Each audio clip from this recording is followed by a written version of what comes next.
Hey everybody, Eric here again. Reverting back to the regular name because this is sort of the final episode, at least for a little while, on the Catholic Church's abuse scandal. I've got a few other updates on what you can expect in the coming year that'll be coming up towards the end here. But first, we're just going to get right into this, what's been going on. Just a quick recap, a whole big giant ball of crap got uncovered a few months ago.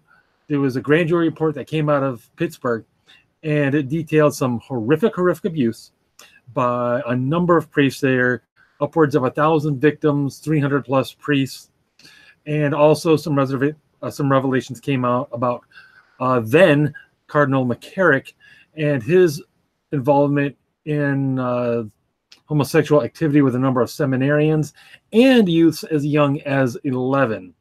And then there was the Archbishop Vigano letter that basically said, you know what? There's a whole bunch of people in the Vatican that have known this stuff is going on with McCarrick and with others, and including Pope Francis, who has sort of not been dealing with this the greatest, let's be honest. So, and there's been some back and forth between Cardinal Vigano, Archbishop Vigano. I've heard him called Archbishop. I've heard him called Cardinal. I'll just stick with Archbishop so far as I can remind myself to do so. There's been some back and forth between him and Cardinal Ouellet, however you pronounce his name. He's from Quebec, and he's now a part of the Vatican Curia.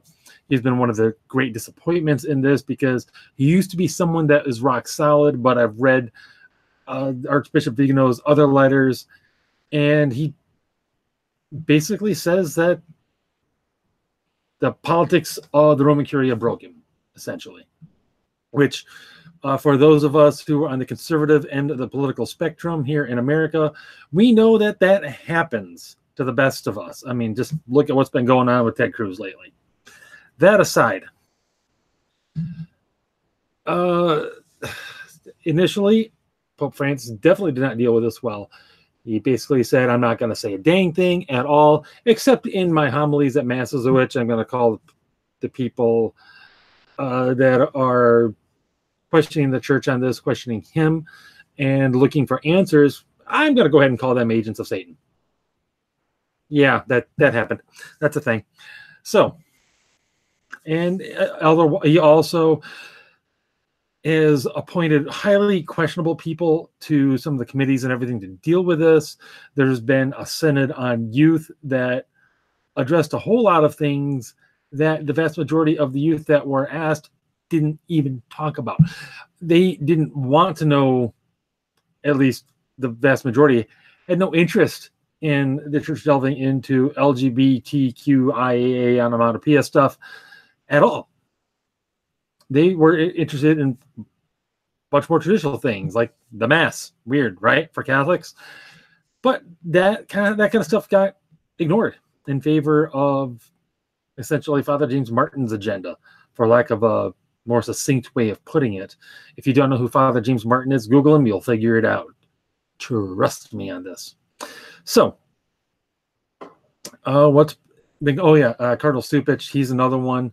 He was the one who, back in the summer or early fall, I can't remember which, he was the one who was like, yeah, we're not going to go down this rabbit hole. We got more important things to deal with, like climate change. Because that's what the church is here for, to talk about climate change. Right. Anyway, so he's been in charge of a lot of stuff and sort of has been delivering messages from on high to some of the others, basically saying, do this, don't do that. At least that's the impression one gets.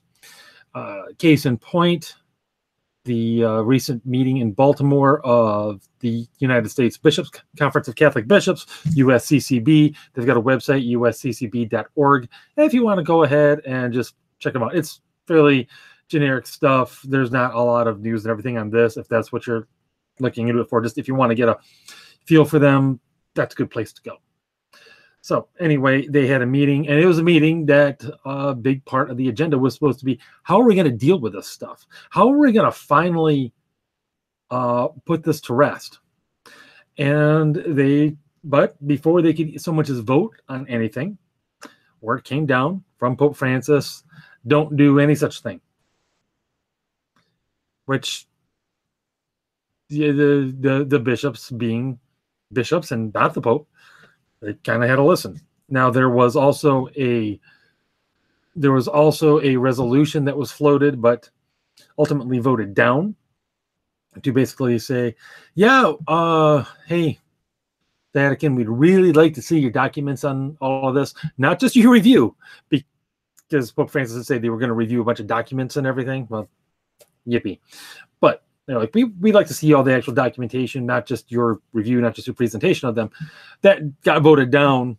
And as many people said, it was a vote. It was essentially a show of a lack of confidence in the Holy Father, which is, that's true. I think that's an accurate way to read that.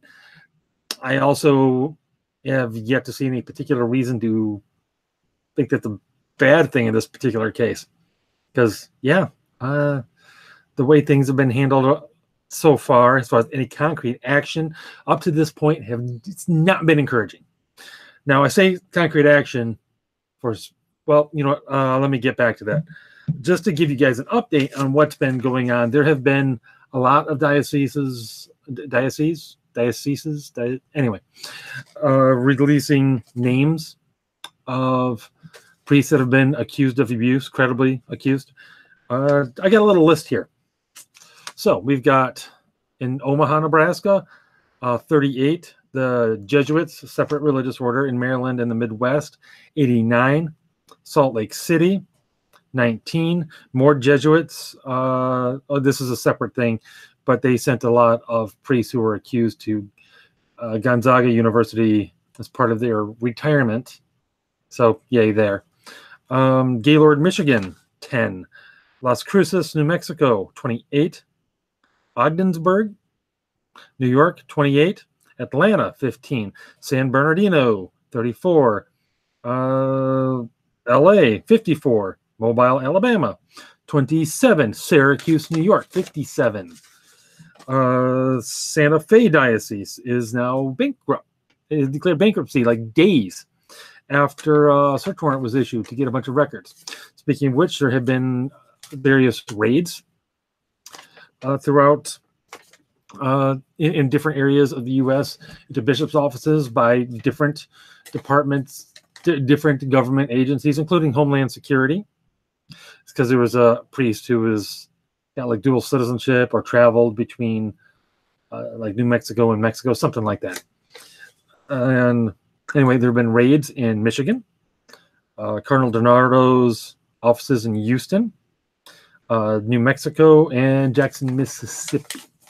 So because the church has not been policing herself worth a crap, the state is stepping in. And this, frankly, is a really bad thing. It sets very bad precedents. Unfortunately, the church asked for it when she didn't take care of it herself. If you're going to ask to be separate and be trusted to police yourself, you have to actually police yourself. That's kind of the way the deal works. And the church has dropped the ball on that massively. I really hope that in the future she can act like the Catholic Church, follow her own I want the bishops and everything to actually follow the teachings of the church and start really dropping the hammer on this stuff. And I hope that one day the church will actually regain regain that trust that she's lost, and be able to have that authority once again to say, you know what, we got this. I hope so. But it's not going to happen for a while. In all honesty, it likely will not happen in my lifetime. Now, other things that have been going on, biggest thing on the global stage has been Cardinal Pell in Australia. He was just recently convicted of sexual abuse of 2 children, like back in the 90s or something, I think it was. And this is an interesting case for a couple of reasons. One, Cardinal Pell has always been one of the more orthodox bishops and everything. And he's also been one of the ones that has been the best on the whole abuse scandals. He's been actually very good on it. For the most part, certainly better than most. Now, and another thing that's interesting here is these same accusations, he was already tried for them years ago, and the trial was eventually thrown out. Apparently, Australia doesn't have a double jeopardy thing, because here he is again, same exact accusations. Now, what's interesting is the time period that the accusation, that the abuse is alleged to have taken place. It's a couple of choir boys, and it's described as having happened in the sacristy. Well, there's only been, turns out, during the period that the abuse is alleged to have taken place. I've heard different reports on this. Actually, one was like at a swimming trip. Another is like was right after Mass. Let's go with the right after Mass one for the moment. And during the time period, there was only 2 times that he actually celebrated Mass at the Mass that the choir actually sang it. And during that time, there was construction going on.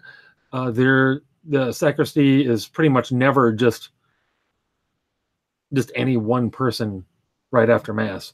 And also, the choir boys would have been going to sing for rehearsals and stuff immediately after that Mass. Now, does all of that necessarily make it impossible? Certainly not. But it makes it more unlikely.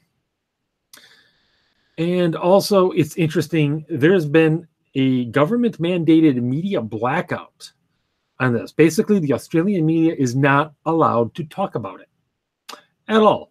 Now, if you ask me, that's shady. Another thing that's shady about this is Cardinal Pell was also investigating finances in the Vatican, basically looking for signs of corruption, and of course he was finding it.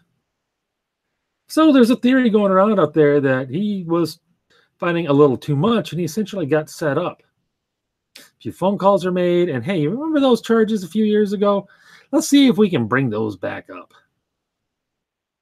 Don't know if that's true or not, but the theory's out there. So, the Pope did just recently come out with a pretty hard statement on abuse of priests, basically saying, repent, justice is coming, turn yourselves in, get your act together. The church is getting her act together. And one of the things that's interesting about this is the other report is that he was shaking as he was reading off the paper. Maybe he's pissed off, maybe he's nervous, I don't know.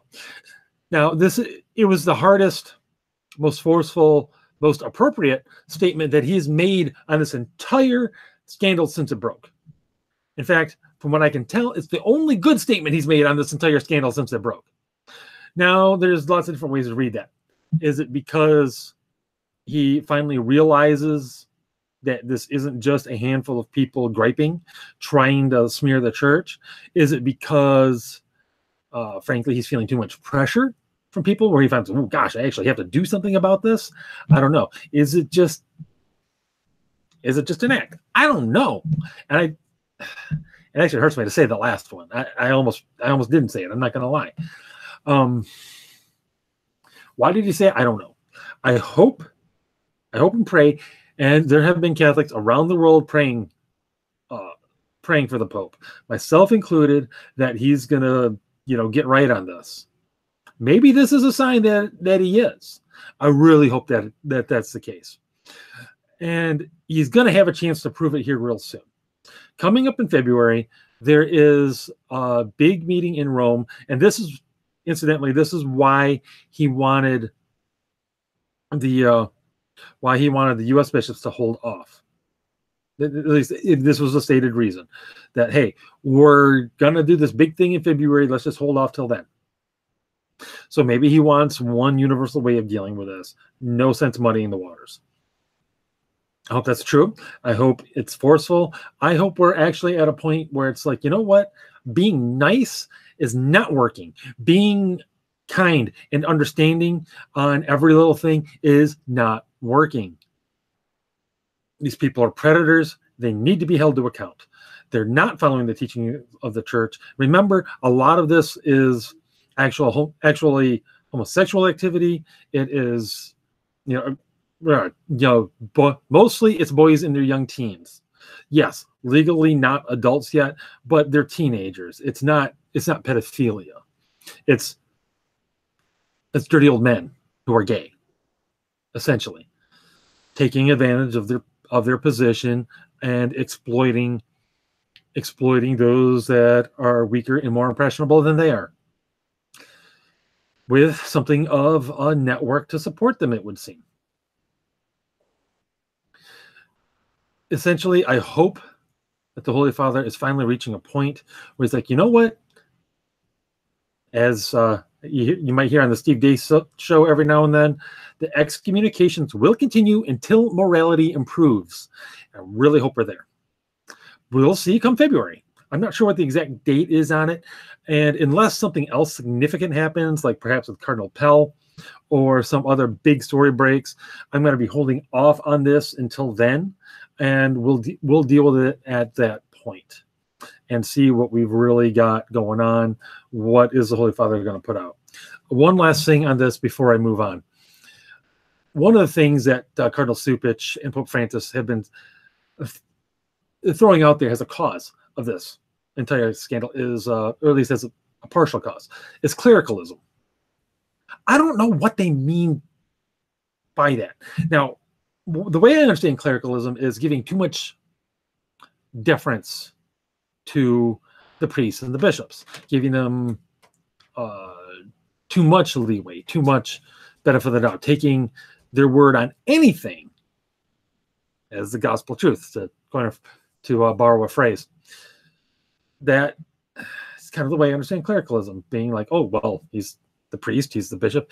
Clearly he's right. I'm sure he's got it. I shouldn't even ask any questions. That is the way clericalism would work. That's clearly not what's going on here. In fact, they're acting exactly like that. They've been acting like, don't question me. In fact, I'm not even going to respond to your questions. At best, I'm going to deflect them and say, yeah, we're not going there. We're going to talk about windmills and solar panels instead. They've been acting like perfect examples of clericalism. So I don't know what they think they mean by that. To be perfectly honest, I have no idea. And it's a little, as you might notice, I'm a little upset about it. But we'll see. Again, come February, we're going to have a chance to kind of get right with this. Quick update. I hear my, you might hear in the background, I hear my kids are starting to wake up. Anyway, I should be getting out of my stupid long hours really soon. I'm hoping to be going into the last stretch here. So you've maybe got 1 or 2 more episodes just with me solo before we get back into doing this right. And having Crystal back on and all of that.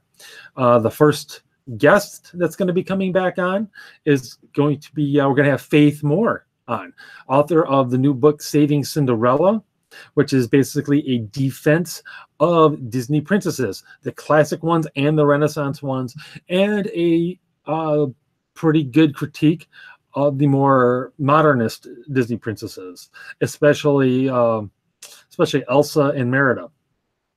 Hint, hint, she's not a fan. So that's going to be happening on January 12th. 8:30 p.m. EST is what we've got written in right now.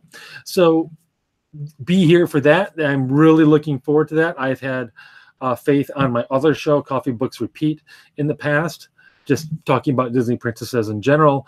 So I'm really looking forward to really getting into the meat of her book. I've read it. It's excellent. You can get it on Amazon right now. I think the Kindle version is like only $4. So yeah. Do that. Also, we're going to be adding a little bit of science coverage, and that's going to be like these Ginger Snap episodes, just short little things where I or perhaps another contributor will go into just some cool science thing.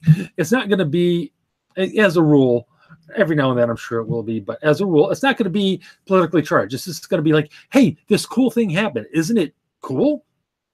Just because that's something I find really lacking in conservatarian media in general. We don't talk about this stuff. People assume that we don't know anything about it. Now, I know that's not true. There are lots of really smart people out there who follow scientific developments in their own field or as their hobbies or whatever.